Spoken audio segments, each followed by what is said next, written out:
बोलो शंकर भगवान की जय हो। भगवान शंकर के 12 शिवलिंगों की कथा में कल मैंने अड़त्रिश्वर महादेव जी की स्थापना का विषय में आपको बताया था। आज मैं आप लोगों को कथा सुनाऊंगी नंदिकेश्वर महाराज जी की। बोलो शंकर भगवान की जय होवे। पहले ही आप लोगों से कह देना चाहती हूँ कि जो कोई मेरे चैनल में पहली बार आए हैं वो मेरे चैनल को सब्सक्राइब करके उसके बगल में जो आइकन बेल होती है ना उसे प्रेस कर दीजिए, जिससे कि मेरा सबसे पहले नोटिफिकेशन आपके पास पहुंच जाए। और सदा सुहाग की प्राप्ति के लिए कमेंट्स में हर हर महादेव अवश्य लिखें। बहुत छोटी वीडियो भेजती हूँ, इसलिए बिना स्किप किए सुनेंगे तभी फल प्राप्त होगा, अन्यथा नहीं। बोलो शंकर भगवान की जय होवे। आज हम नंबर 2 नंदिकेश्वर महादेव जी की स्थापना का कथा आपको सुनाने जा रही हूँ। रेवा है ना, रेवा के पश्चिम तट पर स्थित कर्णिका नगरी के एक कुलीन ब्राह्मण ने अपने पुत्रों को धन सौंपकर काशी को प्रस्थान किया और वहीं उनका स्वर्गस्थ हो गया, यानी स्वर्गवास हो गया। उसकी स्त्री ने कुछ धन अपने अंतिम कर्म के लिए रखकर शेष अपने दोनों पुत्रों में बांट दिया। कुछ काल व्यतीत होने पर ब्राह्मण का मृत्यु काल निकट आया, परंतु उत्तमोत्तम दान पुण्य करने पर भी ब्राह्मणी के इच्छा पूछी तो उसने बताया कि वह काशी जाना चाहती है, परंतु वो वहाँ जा नहीं पाई।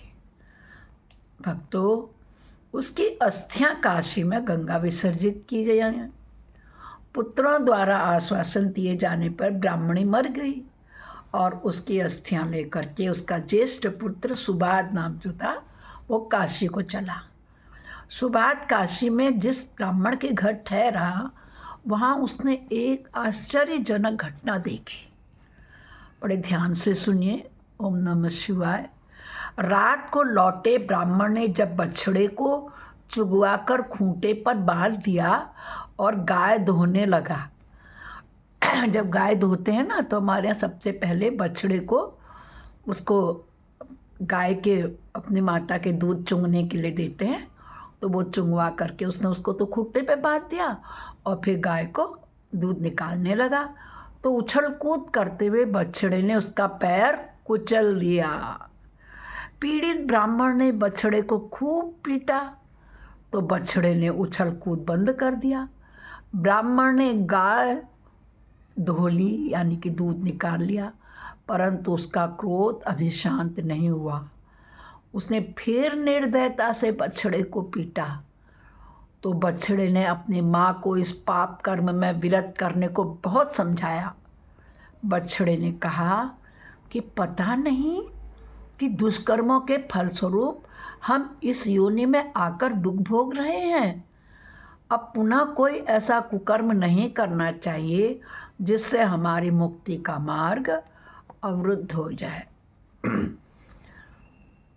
भक्तों, यहाँ पर मैं आप लोगों को बताना चाहती हूँ कि मनुष्य 84 लाख योनियाँ प्राप्त करता है जब, मतलब उसके बाद सबसे शुद्ध गति गौ माता के रूप में जन्म लेता है, तब उसको मनुष्य की योनि प्राप्त होती है, जिसमें वो पुण्य कमा के भगवत नाम लेकर के अपने सभी जन्मों के आवागमन के चक्कर से छूट के मोक्ष की प्राप्ति करता है। तो गैया ने कहा कि हम क्यों दुख भोग रहे हैं इस योनि में आकर, अब हमें कोई ऐसा कुकर्म नहीं करना चाहिए जिससे हमारी मुक्ति का मार्ग अवरुद्ध हो जाए। गाय में 33 कोटि देवता निवास करते हैं दोस्तों। कभी गौ माता पर हाथ मत उठाना, कभी गौ माता को डंडा मत दिखाना, चरण स्पर्श करना, पैर धोना, उनके कंधों को छूना, उनकी पीठ को छूना और उन्हें प्रतिदिन शुद्ध भोजन और खाना खिलाने से भी हमारे पितर लोग तृप्त होते हैं। अब क्या था, गाय का क्रोध और पीड़ा इतनी उग्र थी कि वह कुछ भी सुनने के लिए प्रस्तुत नहीं हुई, क्योंकि उसके बेटे को मार रहे थे ना। यहाँ तक कि बछड़े द्वारा ब्रह्म हत्या का दुर्निवार पाप करने की चेतना देने पर भी गाय ने कहा कि मैंने ब्रह्म हत्या का पाप निवारक स्थान देखा है, अतः मैं अपने मन के ताप को शांत करने के लिए प्रातःकाल अपनी सींगों से दुष्ट ब्राह्मण को ऐसा मारूंगी, ऐसा मारूंगी, ऐसा मारूंगी कि वह विदीर्ण होकर वहीं पर मर जाएगा। अब सुवाद ने माँ बेटे की यह बात सुनी तो वह भावी घटना को देखने को उत्सुक हो उठा और प्रातःकाल शरीर में पीड़ा का बहाना बनाकर बहुत देर तक लेटा रहा।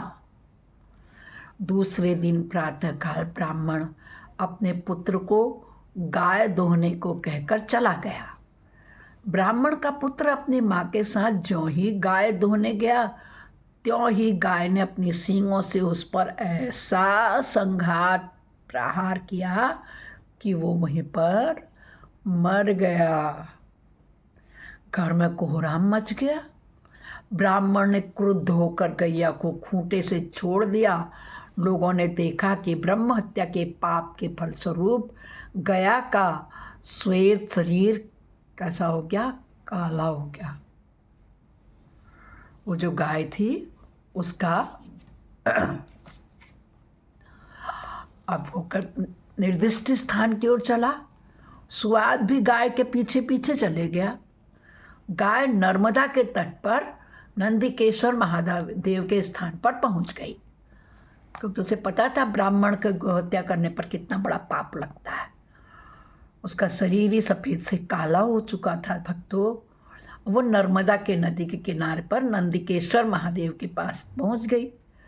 वहाँ 3 गोते लगाते ही उसके सारे पाप क्या हुए, नष्ट हो गए।